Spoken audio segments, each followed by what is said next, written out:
in this time space that we come in, this very now, where we decided that we were going to come in and we were going to have this journey of coming in an intuitive, connected remembrance and shifting out of that into many experiences of feeling disconnected and then reconnected and on this roller coaster ride. And then we come into a space at some point where we remember, and the journey moves into more remembering and more remembering and more remembering. And the space where the recognition, the realization that we are creating our own reality. That's it. We're creating it. There are co-creators around us that share some time space in agreeance to interact, but this is our holographic universe. The universe within us is expressing itself in the physical reality. And how exciting is that? How exciting is it that we chose to come in here creating our whole reality, and most people not knowing that they're creating their reality for some time. For some people, decades. For some people, they get inklings. For some people, they have that space to be able to remember the whole way. But for most of us, at some point, we chose these points of awakening. And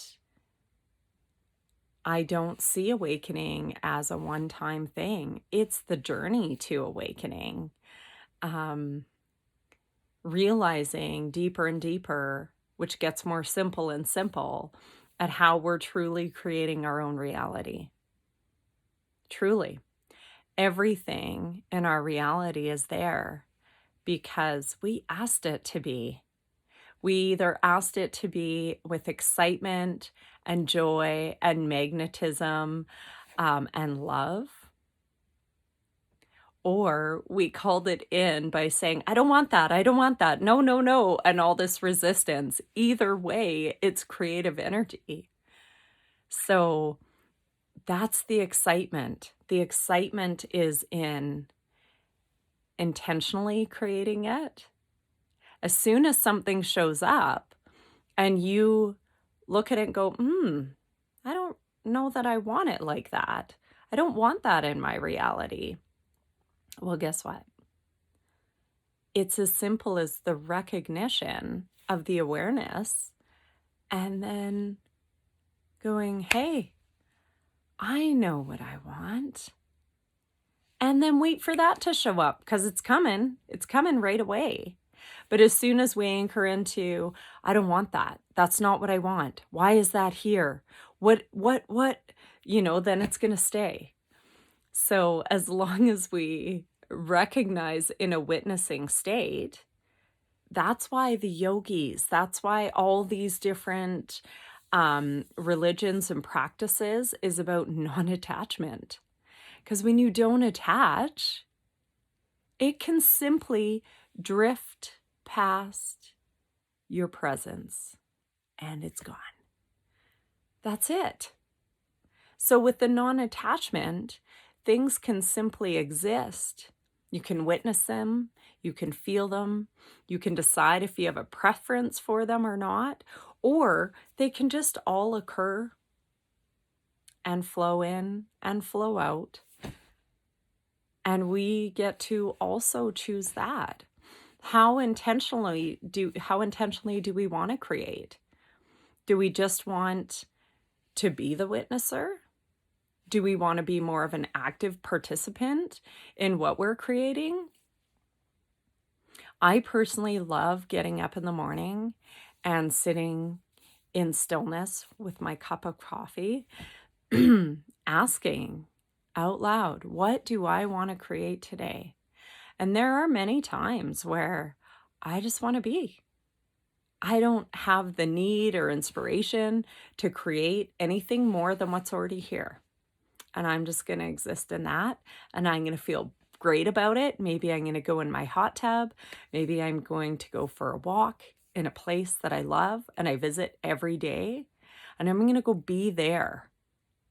Because how many other spaces in this universe or other universes,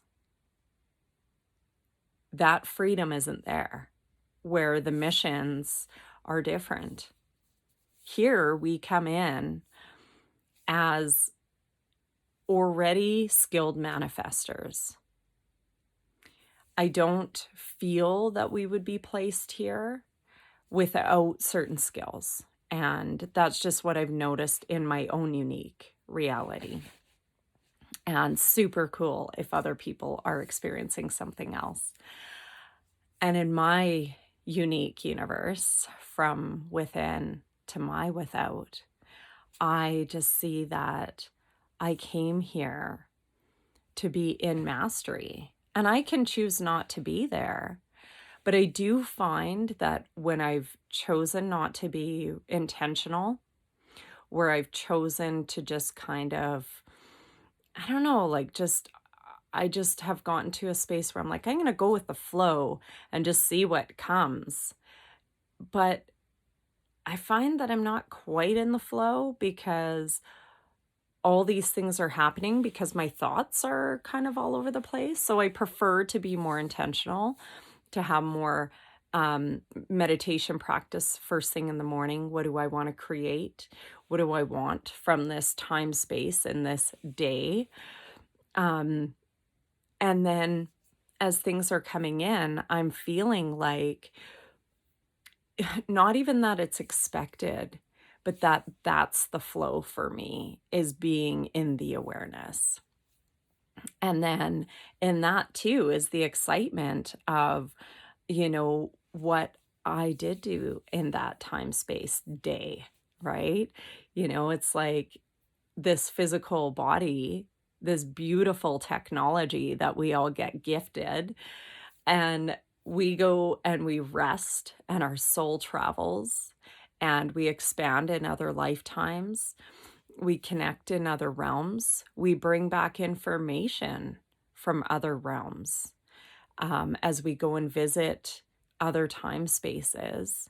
And we bring that evolution back into this physical body that we've been gifted here. And that is there now available to you in your next creation day. It's all the same time, but it's like your physical body is so well rested, ready for manifestation again. Just so rested to seize the day. So with that, that is my biggest excitement in this lifetime, is the depth of the freedom that I'm experiencing in being that master manifester. There isn't anything complicated about it. It's not all these huge meditations and practices and, forcing, and in that forcing, you can find so much resistance. Like, I'm not there. I got to keep doing this. And it's just, I find that to be like like an imbalance, an overuse of my masculine energy. So having that masculine and feminine in there at the same time, being like, what do I want to create today? Okay, so I want to create, a YouTube video. I don't just sit there and wait for a YouTube video to happen. I need my masculine energy there. And my divine feminine is sitting in the being state, calling it in. What energies do I need for this? What do I want it to feel like? How do I want to move forward with this? And then bringing those together, like the two snakes coming up through my chakras. And as in my morning awareness, it's already more of like an automatic practice. As soon as I'm asking those questions, the energy of it is there for me, where my feet are on the ground. And I feel that I am here now in this time space, and my crown is open because I want to also hear from the divine. Is there something to create today that will also be in service to others? Something that would light me up, bringing in that open channel so that it can just flow in freely for me. Um, and that is one of the biggest excitements about being in this time space. And as much as we can all talk about how dense it is here, how hard it feels at times, and sometimes for long durations, right? Where that's a big thing that stays in our memory, that things can be really hard and feel really dense. Um, but that is a part of being here in this very physical reality, is that all of your senses are online. And a part of that is when you feel something, it's a whole experience. When you smell something consciously, it lights up your whole auric field. Everything about you is lit up in that experience. So then that also means when something feels painful, it's one whole experience, and that's where we can just really feel like it's dense, and we're always working through the veil, right? We're moving down into this physical experience and then evolving the experience back up out the veil and back down and back up, and that's the density that we keep feeling, right? Even though the veil has gotten much thinner, rightfully so. But that excitement and harnessing that within you, harnessing that every morning, saying, what, as a master manifester, as a conscious creator, with infinite possibilities available to us all because we are all loved, we are all supported, and we are all here